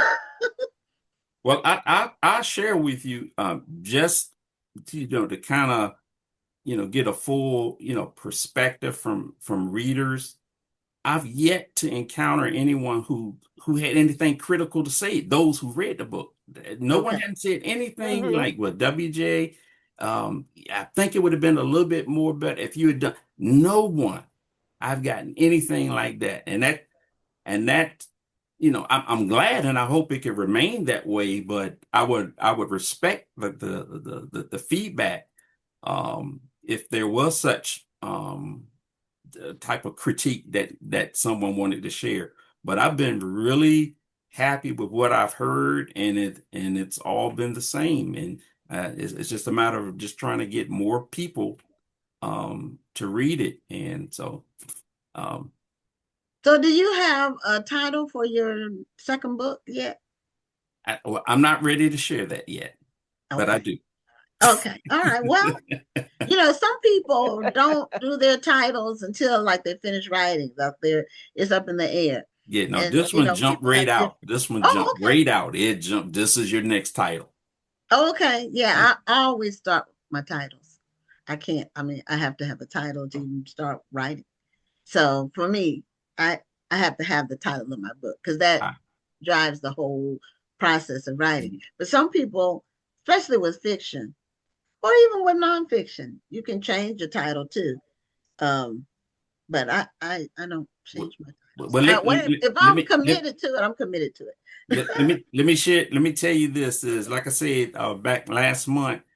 I was a book club out of Detroit invited me to speak with them, uh, and one of the readers she said that I got to tell you, you wouldn't believe this. She said she was reading the book and she was telling one of her children, I think it was one of her children or relatives, about the book. And the way she was explaining it, and based on the title, I don't think the person she was speaking to realized it was a book. All she kept saying was, "Where is that movie playing? I want to go see it. Where is that movie playing?" Well, that's okay. That's a good way to end it. We're waiting on the movie for Hellfire Effect. So Yes, ma'am. Yes, anyway, ma'am. we're at the end of our time. So thank you so much for coming back and giving us an update on the book. Absolutely. And congratulations on getting started on part 2. Thank And you. just set a goal so you can, so it won't just go on and on. Oh, So no, you that's not finish. going. And that's one Okay. of the things I commit and I get things done. Okay. Oh, that's great. Nice, So nice spending anyway, time with both of you. same here. And the same to you. Thank you so Thank much you. for joining us. Congratulations. Thank you so much. Y'all take care and Happy New Year. And the Same to same you. to Happy you. New Year to you. Bye-bye. Bye Bye bye. bye. Okay, so we have one more interview. And again, this is a guest that's no stranger to the show or the book world. And Jewell Parker Rhodes has been on the show and she's published multiple books. And she was with us when we did the virtual book festival during COVID, as I recall. So, Jewell, welcome back to Black Authors Matter TV. Thank you very much. I'm Okay. excited. Okay.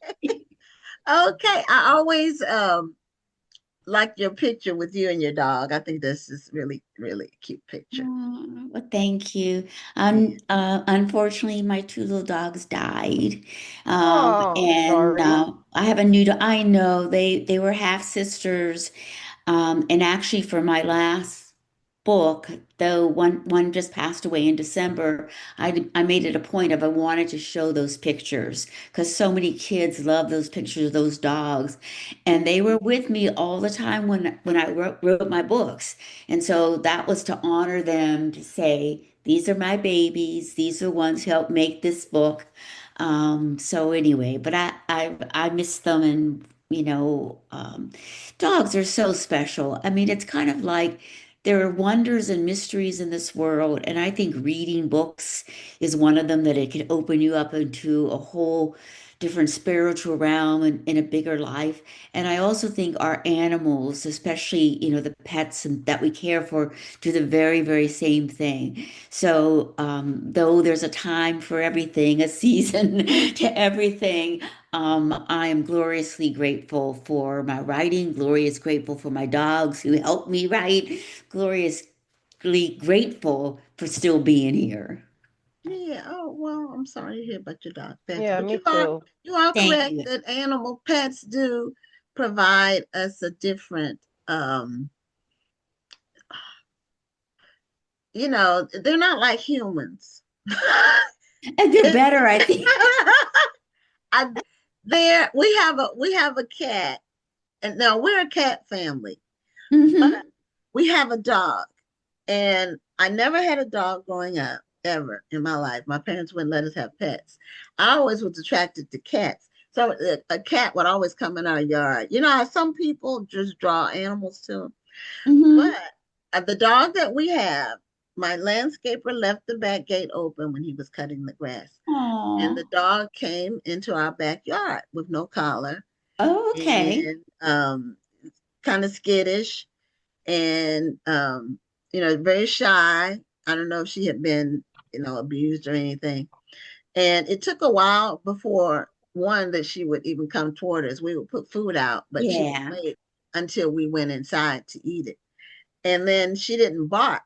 We didn't hear her bark until somebody came to the fence and she barked. And I said, "Oh, she can bark." Wondering, You didn't dogs know. don't really bark. And that was 6 years ago. Oh, So we've had her for 6 years. She that's a was a beautiful. full-grown dog, but she's not a big dog. So we didn't know Yeah. she was full grown. or not when we got her, but she hasn't grown any. But I named her Daisy after my mother because I didn't have Oh, any other names in my mind. So oh, I think that's so wonderful. I mean, especially, you saved an adult dog, you did a rescue, and I yeah, think that Yeah. that's just beautiful. I know lots of times, kids will ask me, as a matter of fact, just last week, a group of kids asked me, "Are you a dog or cat person?" And I said, "Well, actually, we've had both, and we could talk about the boa constrictor, we could talk about the hamster, we could talk about the fish. But in all my novels, there's actually always an animal, so that's been from the very beginning. And generally speaking, those animals are kind of modeled after dogs that have been important, that are animals that have been important in my life. And actually, in the Ghost Boys, the graphic novel, it's not so much that there's a main character animal. But when Jerome as a ghost is wandering the streets of Chicago, it's the animals who recognize that he's from the spirit world, that they sense that he's there. And to me, that's sort of like what animals are able to do. They like we even had dogs during the Northridge earthquake, and I swear to you that those dogs knew something was coming days before we did. That they just sensed it and knew, and so their intelligence is really just amazing. But I love animals. you had a Yeah, boa animals constrictor? animals do have an intelligence that Yes. adults that humans don't have. Yes, They do. yes, They do. yes. And if you start reading the whole lineage from wolves to dogs and their whole evolution, and I just read a study where they're looking for dogs who apparently can label things like, this is the duck, this is the ball, and knows what to go in the room and get. But they've also been testing them to see whether or not do you have to teach them that? And it turns out some of them just overhear a conversation. So you and I could be talking about, grapefruit, grapefruit, grapefruit. And I say, here, take my grapefruit. And apparently some dogs will then know that that's a grapefruit. So they were listening to us too. Oh, wow. Amazing. Wow. Mhm. Well, Yeah. give I Daisy mean, a hug for me. I will do that. I will do that. And we had her outdoors. We never brought her in Mhm. um for 4 years. Yeah. She was never inside. And we don't have our winters are mild. And when we Mhm. have cold weather, we would have a heater out there and a heating thing in her house. But we had a hurricane. And so I brought her in because of Aw. the hurricane. And she didn't do anything. I put down a tarp and in case she did something. She didn't do anything. And then when the hurricane, when the eye passed and all that, it was still raining. I took her outside and she went to the bathroom. I said, whoever had her those years ago, they They trained taught her. her. Yeah. Yeah. So now since then we bring her in at night. We let her be Aw. outside during the day and we bring her in at Oh, night. that's very, very sweet. Very, very Yeah, I mean, it's sweet. just, but I never had a dog before because my parents wouldn't. My mom said it would be more work for her. That's which was true, but we didn't have it. So I'm glad I brought up your dogs. I just the picture with you with your dogs is so beautiful. Was that like a set? Was that something you did at home and it just turned out to be a beautiful picture, or Oh, was that like a photographer that came to take the picture? yes, the photographer. Actually, I was living in an apartment in California, in Menlo Park, California, and he came and he took the picture. And the neat thing is that we were down on the lawn furniture near the pool, and you know how they make it look like a resort. And it's so funny because one of the dogs is looking straight at the camera. That's Gergie, and the other one is looking up at me, and it just came out perfect. So I'm Oh, actually very thankful that I have those pictures and many more of my own. But that's sort of like, yes, we were the writing team. Yes. yeah, that's We were great. the sisterhood, the two sister dogs and me. We were the sisterhood. Okay. And then I don't know if you heard her say she had a boa constrictor, Rhonda. Um, Yeah. I don't find that I don't like snakes. I don't like them either. I don't like them either. Yeah, I'm not much of a snake person myself. It's well, you know how everything in life brings you material for your writing. And my son, wanted this boa constrictor, and I didn't know that you were supposed to feed them rats. And so we went through, all of that and what have you. But one day it got sick. I think that somehow it didn't digest its rat or who knows what, and it died. Hmm. Oh, Oh, it smelled so bad. Oh my God. And I was typical, Jewel got on the phone, told my husband, you better get home now. Get this boa constrictor out of my house. So that's sort of like I'm sort of like I can deal with things, but I could not deal with that.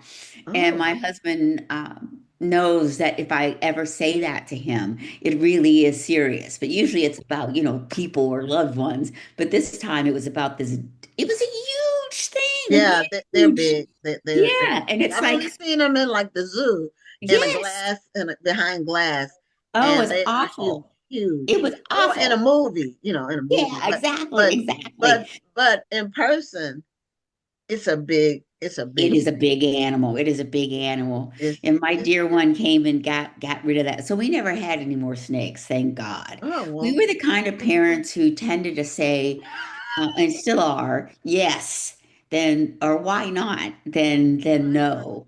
And it Well, certainly I'm got us glad, into trouble a lot of times. I'm Huh? glad that none of the kids wanted a snake. Although we had a flying squirrel one time. Oh, really? It was in a cage, and I have a strong phobia against rodents of any kind, no matter what size. They can be tiny or whatever. So, me and mice or rat, it's a no, it's a non-starter, it's no go. So the squirrel got out. The squirrel looked like a rat with a With tail, wings. big Yeah. squirrel tail and wings. The squirrel got out and it like left on my back, and I was on the bed like kicking, get it out, get it out, get it out. I'm my trying to find my a happy face to put in front of me. my my stepson, my I hear stepson you. squirrel, flying squirrel, and then they are prone to having heart attacks. Those flying squirrels when they're I did caged. not know that. So it had a heart attack and died. I won't say I was sad, but That's we hilarious. got a different animal. But that it's too close. It's too close to a rodent. I like Mhm. me and any kind of Oh rodent. my No, goodness. no, I'm no. gonna cry. Anyway, So Joel, about that book. Ghost Boy's book where the animals are in tune to what he's doing. Now, this was already a book before, wasn't it? And then It they was, made it the graphic novel. yes. So it was published originally, I think, in 2018 as a novel. Okay. And it's done very, very well. Students all over the world, people all over the world read that book. Hmm. And so I'm very thankful and very, very grateful. But I did start asking for a graphic novel because I noticed that there were a lot of authors who their books were like paperback, hardcover paperback graphic novel. And I Okay. said, I want one too. And it actually took a while for me to sort of persuade my publisher or for my publisher to persuade itself that, yeah, we're going to make a graphic novel. I think they were late to starting up a graphic novels division. And so the editor, Andrea Colvin, selected it to do a graphic novel. And Cedar Fitzgibbon, who's from Africa, we selected him out of numerous drawers and illustrators. And it was like from the get-go, I felt as though we were in sync. That I felt as though he wasn't interested in sensationalizing the death of, Black children. He was interested in finding the emotional truth in the heart of the stories. He didn't draw, characters black or white, but mainly for me, Black characters who then resembled a stereotype because I've had that happen too and have had to say no, we're not using those pictures. So we were like a perfect match, but we started this in the pandemic. So you think how long it has been. It's been over 5 years, him, drawing and illustrating the book. And I really feel as though I met my co-equal, that I can write a good book, right? And then you always hope that whoever translates it or whoever does a graphic novel of it will also have the same kind of standards that you have. And I've got to say that Cedar and I we're really co-equals. And I think the result is for readers is that they get the best of two artistic genres. They get my writing, plus they get this incredibly talented man who can color and draw and demonstrate and just show. So when I was reading the graphic novel, I cried twice. And I already know the story, but I cried because that dimension of the visual that he added such another knowing element, and he also added nuances that I could suggest or infer them in my writing, but the moment you say it, then it becomes didactic, so the way in which in a glance or look, a pose, he got so much texture. So I'm just pleased beyond measure that Ghost Boys, the graphic novel, is rocking my world at least. Yes, see, isn't that So, pretty? show us some of the inside so we can Oh, Yes. get a taste of. well, okay, okay. Well, this is part of when the boys are playing around with the toy gun and trying to keep themselves from being bullied. Well, first of Okay. all, this is a serious Yes, graphic novel. yes, Yes, it This is. is It a is. novel. yeah. It's yes, yes, and it's very thick, and it also still alternates like the real novel does between alive and dead.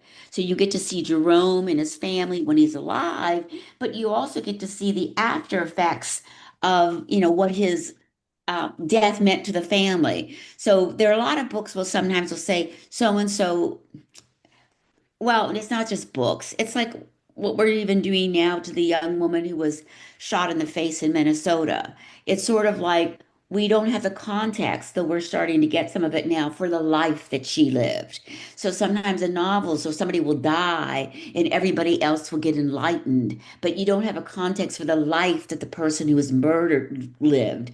And so I really wanted my character Jerome as a 12-year-old boy not to be a prop. So by alternating between dead and alive, you see the impact he had on the living. You see the impact that he has on the living even as he's dead. You see him as a character who develops and grows and becomes like Emmett Till, like the ghosts of Trayvon Martin, Tamir Rice, Laquan McDonald, spirits that are existing still to remind the living that we need to do better, that we need to make sure that another child is not criminalized, and shot dead. But this is like the very first picture in the book where it starts out with Jerome having been shot by the police officers and he's laid out flat on the ground, and his mother is going to run towards him saying, Ma, Ma, and the police are going to say, stay back, stay back.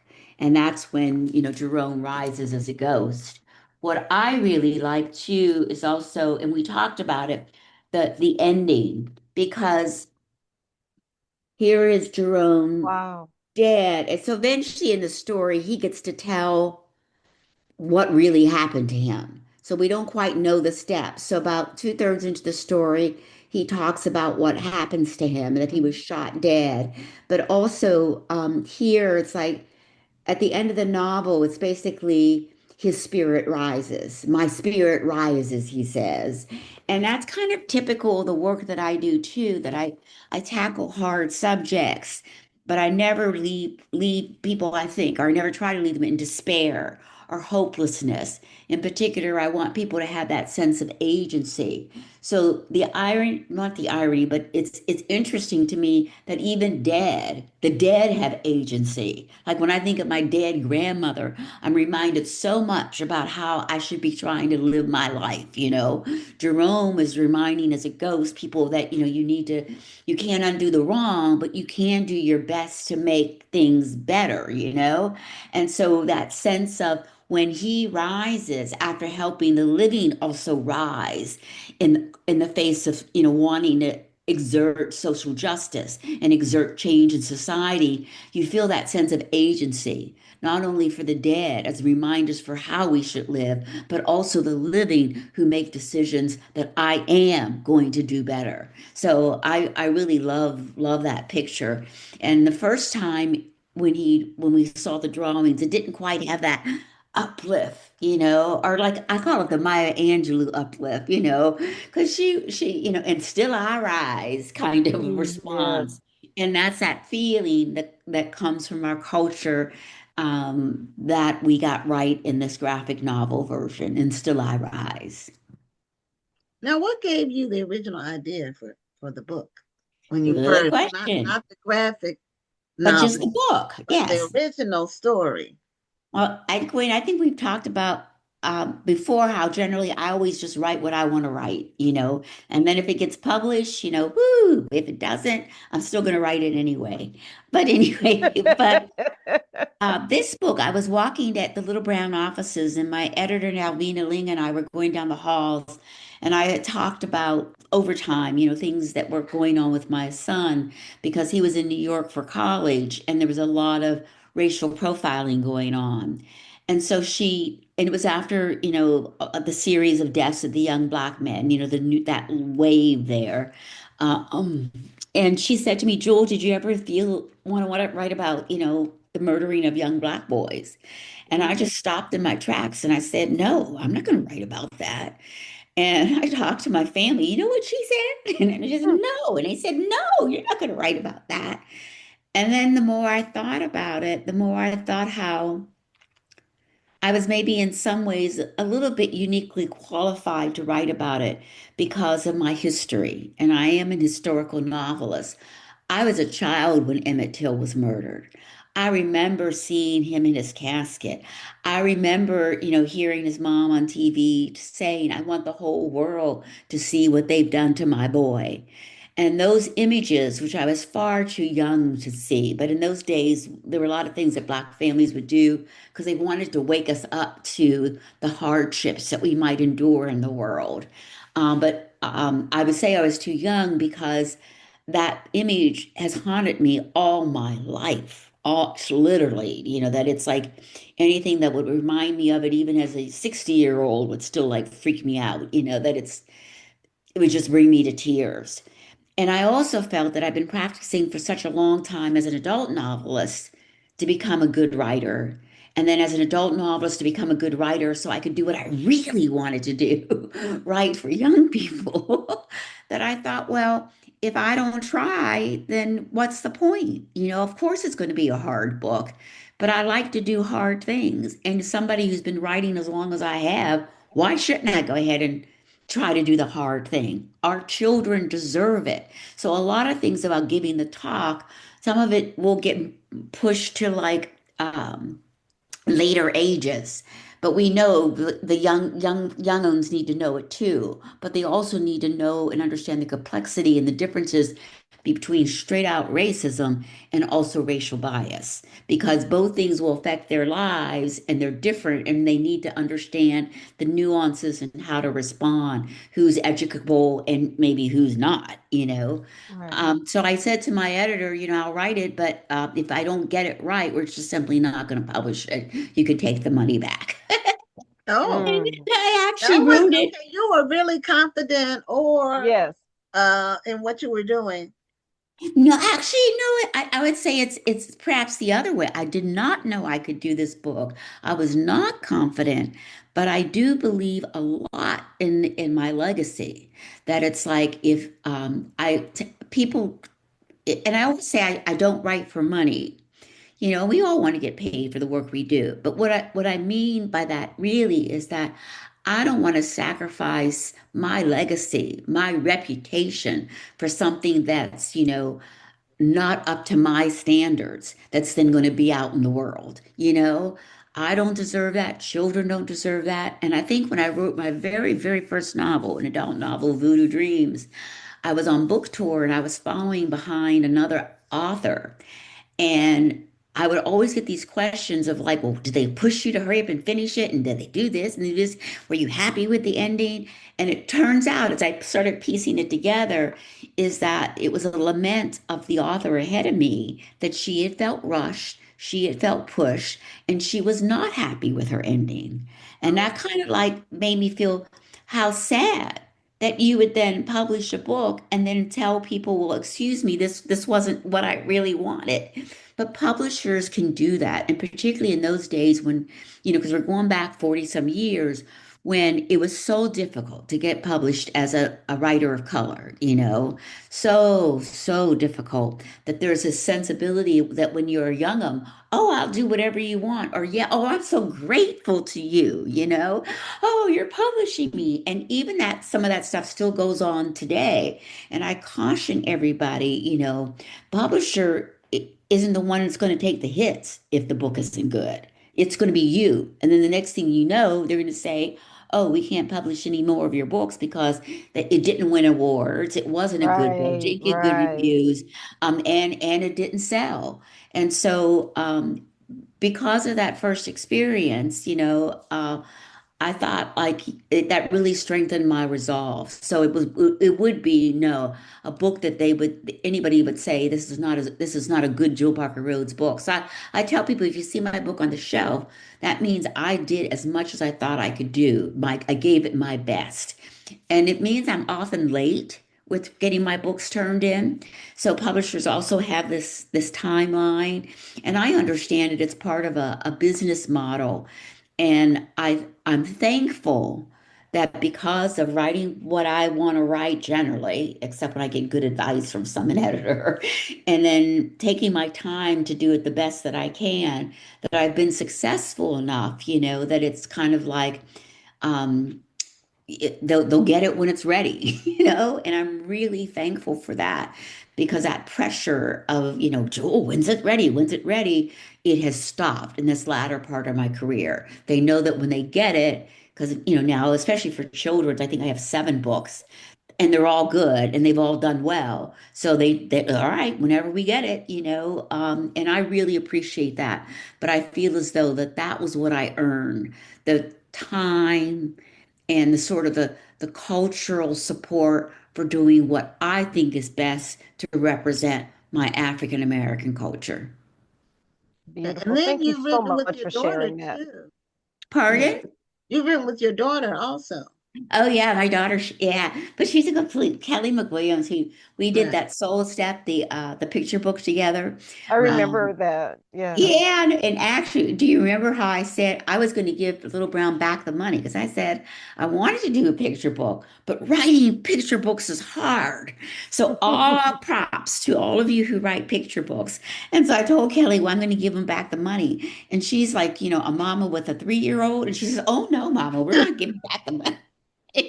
But I tell you, that book would not have been finished if I hadn't had her grace. And she can write YA, though she has an adult novel coming out called American Nightmare about, the NAACP and when it used to have spies, to do the undercover work for lynching and the anti-lynching campaign. It's a really good book. So she's really happy about that. But she writes YA and adult. And I guess my thing is I write, middle grade and adult. And though we did a picture book together, all props go to my daughter and that wonderful illustrator who who actually was herself a young college. She just graduated from college, and she was just absolutely superb. Anyway, Well, so the young people. I just want to thank you for sharing what you shared with us because I think it's something that a lot of the authors who are on this call need to hear. And one thing is that you earned the right to be able to say what you said. And I know there are a lot of newer authors who will try to take the same stance that you took, but you earned the right to be able to say that. And so that's a message that I want them to say. You Oh, earned your stripes to be able to say what Yeah. you say. You paid your yes, I dues. do. Though I've got to tell you, Tiari Jones was one of my students, and I'm Oh, so okay. proud of her. Yes, she was. She came to Arizona to work with me and others at the creative writing program at ASU. And she was actually in my kitchen when she was getting offers for her first book, Leaving Atlanta. And there was one publisher who said, this is a YA novel. It's not an adult novel. And what I admired about her, and this would have been her first book, is that basically she said no, that she was not willing to let it be published as an item that she didn't think it was. And she held her Hmm. guns and said, no, this is adult novel. So I have perhaps maybe earned some stripes, but I would Hmm. also say, young people, if you can, be like Tiari, because this was like, here's the first book, here's an offer, and she stuck to her guns. No, this is what my book is. And of course, she's gone on to a successful career. So you need to listen to critics and you need to listen to other input and stuff like that. But you need to know, you need to have that ability to keep steering yourself too. Yes. And stop being so grateful. I mean, if you think about Yeah, it, you don't have to take every crumb that they offer you. yeah, because if you think about it, without you Yes, doing your we work, do. they wouldn't even have an industry. Do you They know what I do. mean? Everybody's taking from our intellectual property. So Right. sometimes we don't feel our power, and we should feel our power more. But I would also say there's there's a difference between advances, whether you get a big advance or a Hmm. small advance, okay? And a lot of young people want the big advance. And the big advance, so let's say they give you $500,000, right? And if you don't sell anywhere near that amount, I can guarantee you, not unless you had a do book contract, you're not publishing another. Okay. Or if you had a two-book contract, they might will go ahead and publish that second one, but don't do anything necessarily to market it. It's really, Right. it still is the numbers game. And Hmm. so one of the things, and I'm I do make a lot of money, okay? But particularly, I took the approach that, if I want to be paid something that I know that I can sell, so that all my books have earned royalties. I don't have a single book that has an unearned advance, and we're talking about like 18 or so books. And that's what gets you the contracts year after year after year. That not only did the publisher get their money back, but they got back all the money that they paid me. And then for 30 years, even Voodoo Dreams, my first novel, I'm still getting royalty checks. So I rather bet on the long term than to say, Yes. I'm going to be a millionaire. And the best example that I have of this is not a black author, but there was a guy who wrote a thing about it was a novel called Meg, and it was about like some kind of like giant eating shark or something like They made a that. movie out of it, or That, two. yes, that's it. Yeah. Well, and I might have the book wrong. Just give me a 2 cents in case my memories aren't right. But I think that was the name No, of it the is book. Meg. And I remember they would cite in the newspapers the prose and talk about how bad this book was, and maybe he got the movie made, but the book itself did not do well at all, and you've never heard from that person again. Or as just as a Black author, you've read wonderful authors because we have a wonderful, talented group of people in our community. And then there's some that you never hear from again. So you maybe read one book, two book, three books, and then they disappear. And you got to find out why. I mean, that sense of why. And a lot of it has to do with also, playing that sense of, I earn out. So you will never lose money on a Jewell Parker Rhodes book. And that's what's really sad. So I think sometimes I will actually go and talk to my editors and say, okay, well, what's your strategy? What's your advice? Doesn't mean I'm necessarily going to take it. And I remember Little Brown developed a strategy that they said, we're going to build you. Ninth Ward came out of gates flying. And then, the next book and the next two books did okay, but not great, but they still earned out. And then I hit it again with Towers Falling. And so it's sort of like building up. And after Towers Falling, they said, okay, we're going to take you to the next level. But it took me for middle grade 4 books that had all paid back the advance, and made the money to get to the point where they were always working for me. And I love Little Brown Hachette Books, it's called, for the bigger organization, but where they also then pivoted. So it pays attention to listen to this sometimes. I remember my second novel for them, I was going to do a YA book or do like a Revolutionary War book. And they said, no, Jewell, we don't, you can do that later. Don't do that now. Keep with, the Louisiana Girls trilogy. Let's build on that. And then I remember that after they sort of figured out what I could do best, it was another book that I would never thought of doing was Towers Falling, about 9/11. Another editor said to me, you should maybe think about doing a 9/11 book. And it's like, what? No, no, no, no, no. But what I discovered is that they were learning what my strength was. And my strength is that I can take Hurricane Katrina, I can take the BP oil spill, I can take horrendous real life events, historical or somewhat contemporary, and make it so that a child learns and also feels emboldened and like stronger and hopeful by the time they get to the end. So when they figured that out about me, we're past our time. oh, I'm so sorry. I'm That's so okay. sorry. I But was anyway, trying to- This ask is your good publisher. information. I was taking it in. Yeah, take advice, take advice. And Black authors out there, I love you very much. It is a hard road, and we're all working towards it for each other. Find yourself a mentor, and pay. It's not getting it published. It's how long you last. That's what our Yes. community needs. And people like Virginia Hamilton and Mildred Taylor, I want to be like them. That's Okay, all. well, that's a good way to end it, and we're way past our time. So anyway, wow. Jewell, thank you so much because you've given us a lot to learn, and we appreciate you so much. And I appreciate congratulations on you. the new novel, the graphic novel.